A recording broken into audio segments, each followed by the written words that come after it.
I'm Rebecca Neusteter. I'm the executive director of the Health Lab at the University of Chicago and also the principal investigator of the Transform 911 initiative. Today, my colleague and I, Katrina Feldkamp, are going to talk to you about the little known racist history of the 911 number. A little background on this research.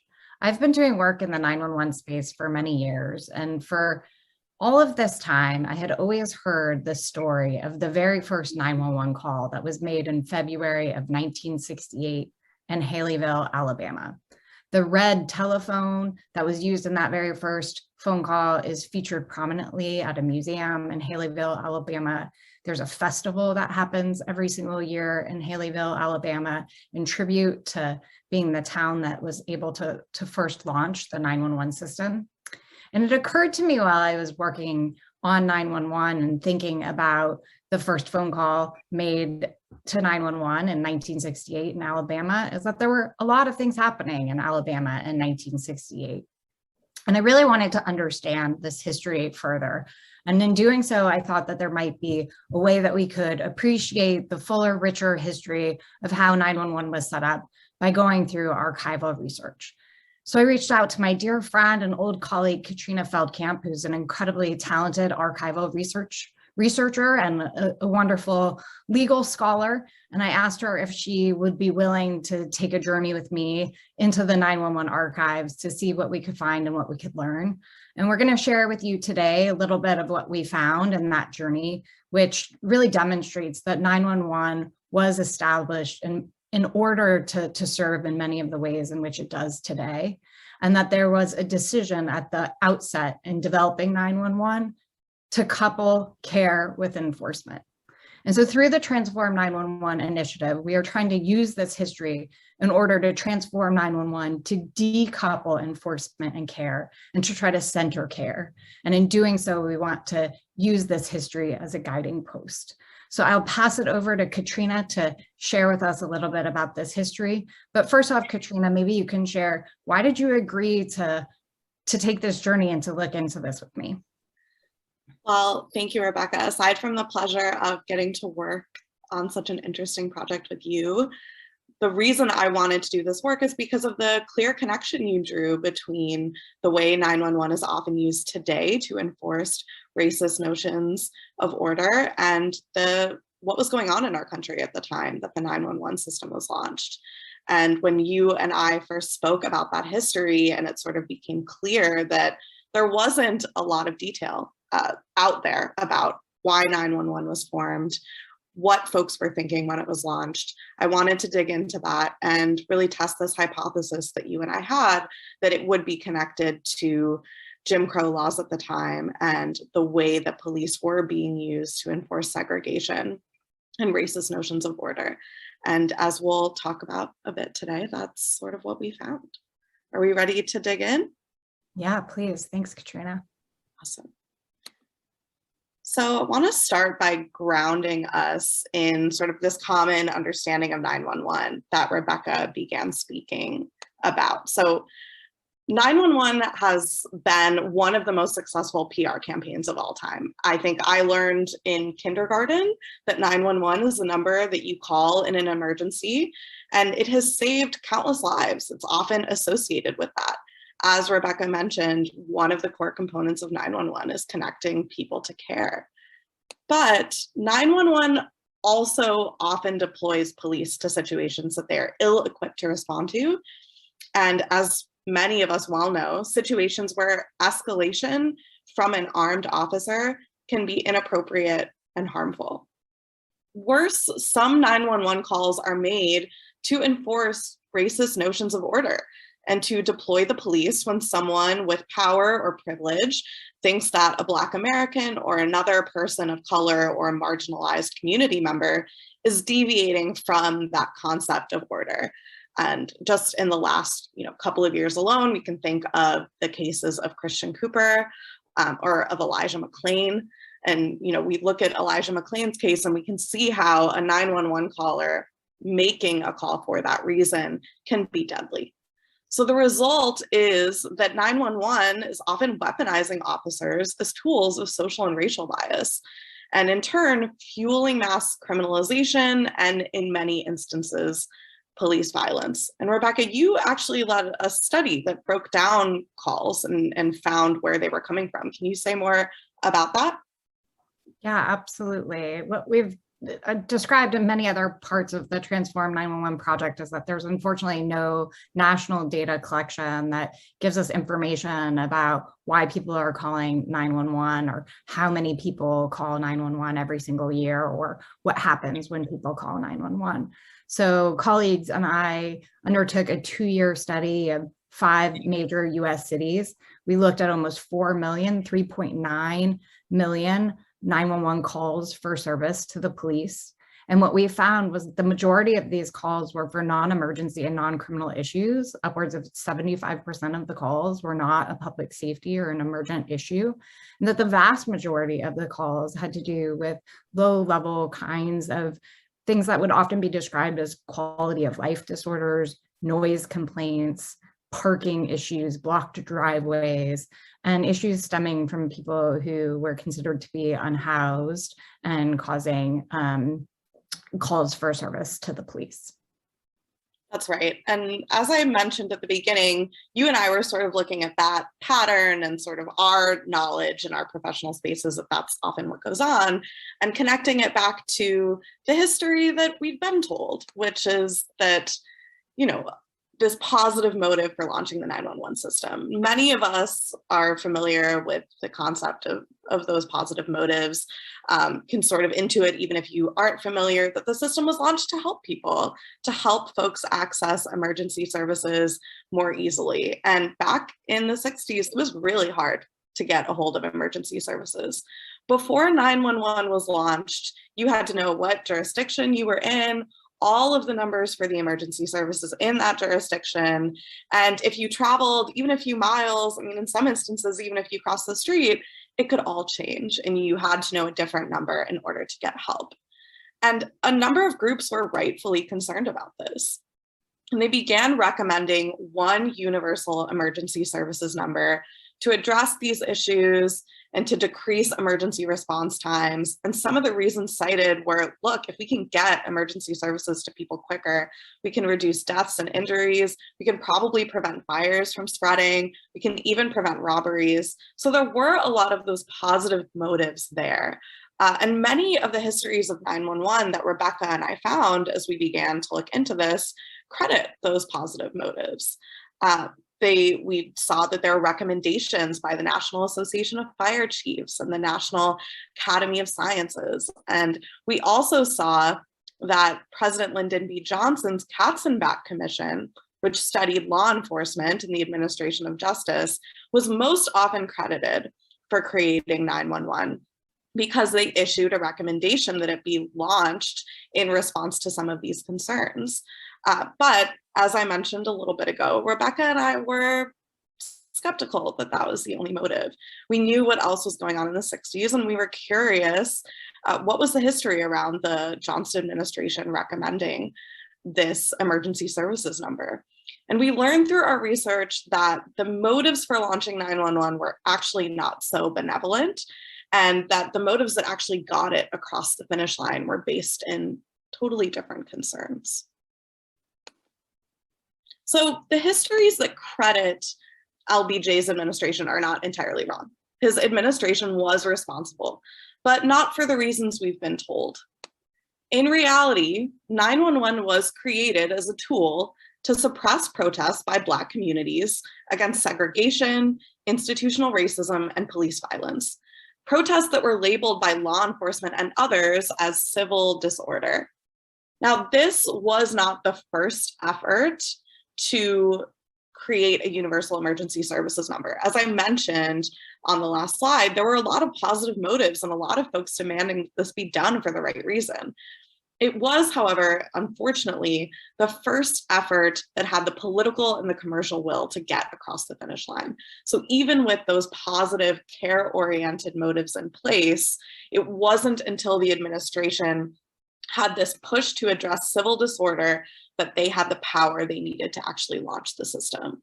So we're going to talk about what that looked like and who was involved. So the launch of 911 really gets going with a different commission under the LBJ administration, and that's the Kerner Commission, also known as the National Advisory Commission on Civil Disorders. Now, LBJ launched the commission after a wave of protests during the summers of the 60s, and many folks remember the commission and its final report as a pretty progressive and unfortunately still very relevant accounting of race and racism in America. The commission's report condemned white America's racism as the cause of unrest in America, and it demanded that the unrest be addressed not with policing and enforcement, but with investments in Black communities and direct action against discrimination in a variety of fields. Really promising recommendations that still to this day have not been fully fulfilled. But that's not the whole story. And as Rebecca and I learned digging into archives on the Kerner Commission, there was disagreement within the commission about how best to discuss and respond to protests, or what they called that disorder. We learned that in the early days of the Kerner Commission, staffers were fired after finding that protests were not just caused by racism, but were actually a logical and pretty politically expedient response to white supremacy. Those early findings were suppressed. In addition, commission leaders and staffers disagreed about the best way to quell disorders. Some wanted to focus on those positive recommendations, eradicate the causes of protests, take action against discrimination and police violence.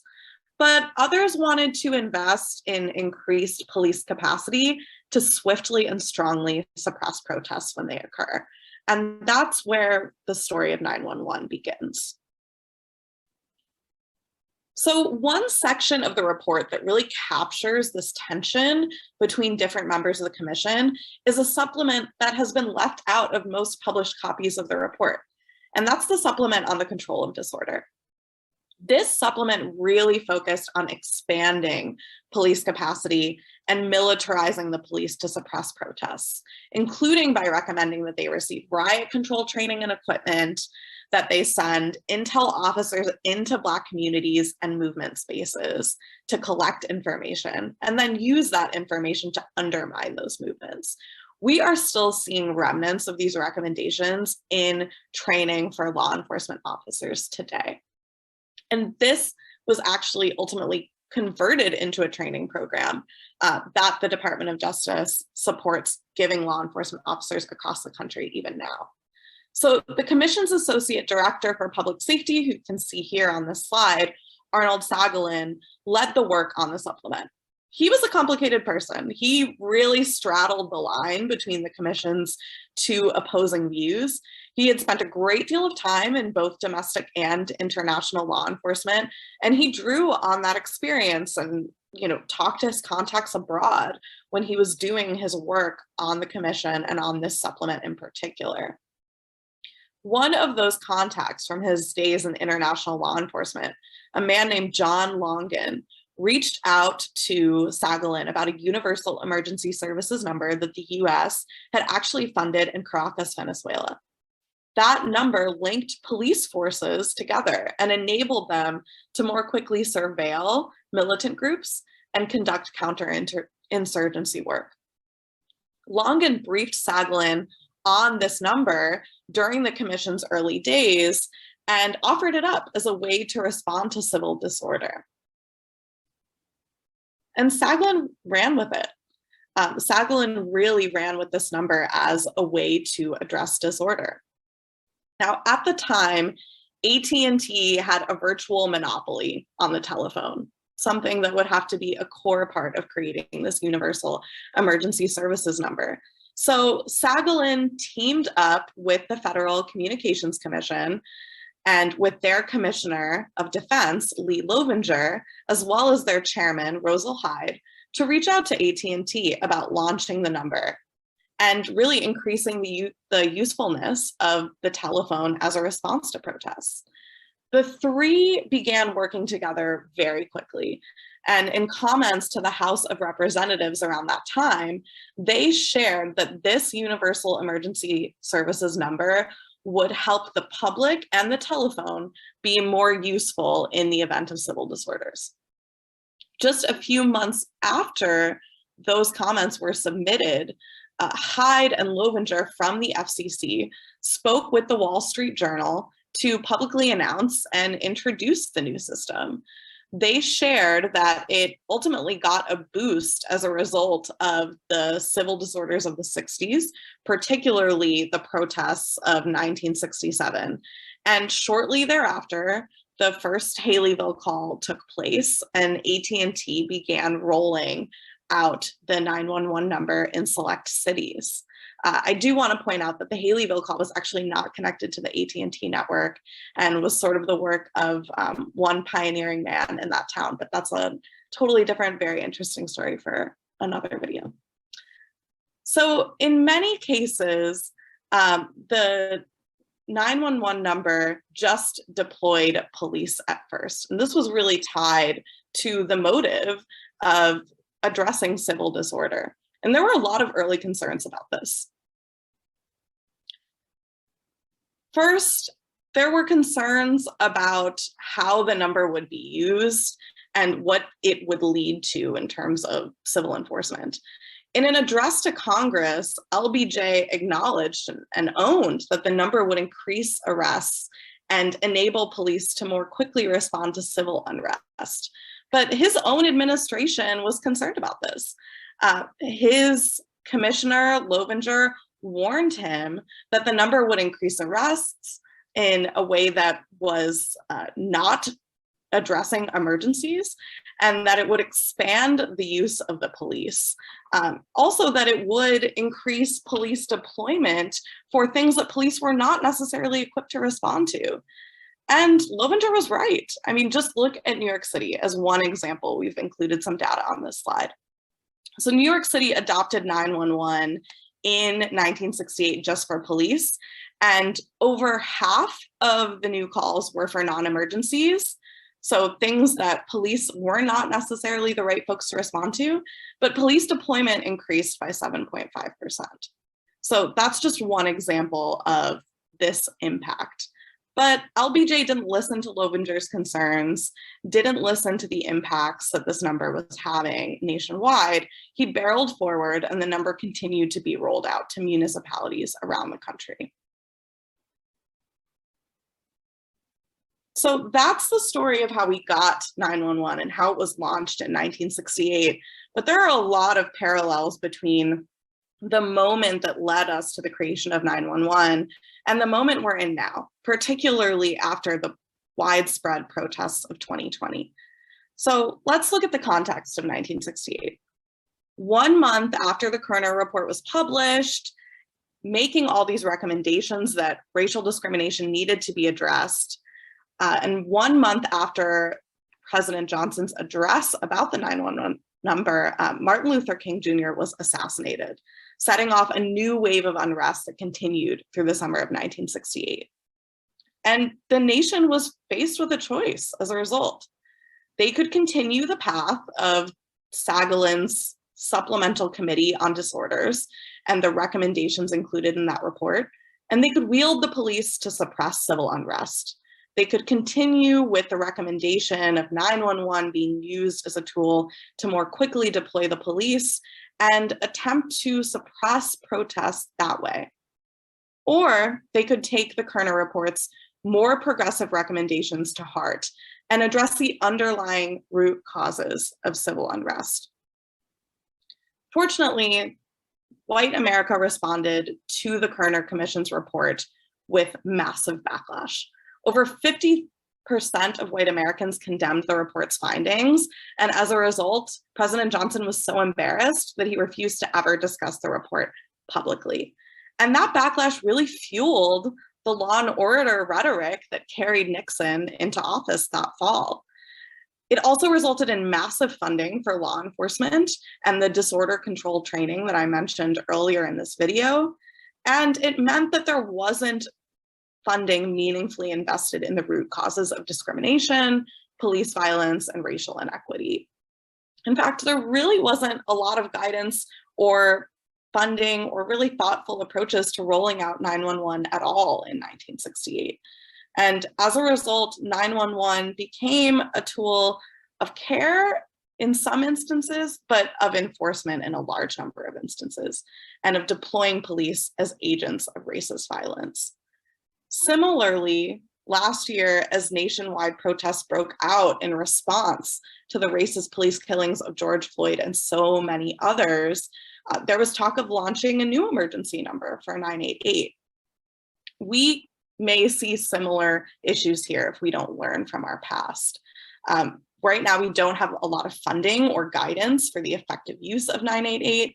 And in many cities over the last year, we've seen a lot more funding invested in law enforcement and responses to protests than we've seen in addressing the underlying causes of those protests. We're really risking perpetuating the mistakes and racial harm around the creation of 911 in 1968. But we can avoid this by learning lessons from that history. Rebecca, is there anything you want to add about the parallels between these two periods and sort of what we can learn? Thank you, Katrina, for your work and for educating us in this space. It's really helpful. And I don't have much else to add other than to reiterate that 911 is really working in many of the ways that it was designed, and to really echo the point and what we saw in New York City when there was a decision to implement 911 absent of care and just with the police is a decision that we can undo today, and what we hope to achieve through this work nationwide, that people don't have to fear calling 911 or fear calling 988 as a potential to seek care because they fear enforcement. That's right. That's right. And there are ways for us to get to that outcome by learning lessons from this process. Here are a few key lessons that Rebecca and I want to highlight. As Rebecca mentioned, the 911 number was not initially built to promote safety, but to mobilize law enforcement. And we need to take that lesson to heart as we begin the work of transforming 911 into a true system of care.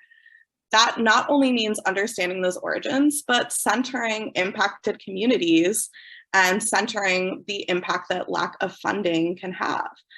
We need to, as Rebecca mentioned, center communities who currently rightfully don't feel comfortable calling 911 and invest in better designed systems and proper infrastructure for 911. This will help us address what's currently happening, where the racial harm of the emergency response system is exacerbated by deploying inappropriate responses and breeding distrust between 911 call takers, law enforcement, and the communities that they should be serving. And I'll just add there that this is not working for anyone. The personnel within the system are often being traumatized and are very frustrated, as is indicated by low rates of morale and high rates of attrition in these positions, because they know that they're not well equipped to solve these problems. And that's incredibly frustrating and can really result in burnout in the positions. And we're failing communities who need care, and they need us to do better. That's absolutely right. And we have the opportunity here to provide true access to community-based care and to deploy helpful responses rather than harmful responses. And we can capitalize on that opportunity by learning from this history and by building a system that understands how distrust has impacted use and looks carefully at what communities really need. So with that, I will turn it over to you, Rebecca, to add any final notes and close out by talking about our history in greater detail in the article. What we hope is that people understand how complicated and nuanced the story of 911 is. There are over 6,000 911 centers and 988 centers that are cropping up or have been in place across the country. They're not well funded and they're not well integrated, and that creates a lot of confusion and opportunities to escalate and to create harm. So the work that Katrina and I have done here was published in a magazine article that will be linked to this video if you'd like to learn more. We thank you very much for your time and your interest in joining us to transform 911.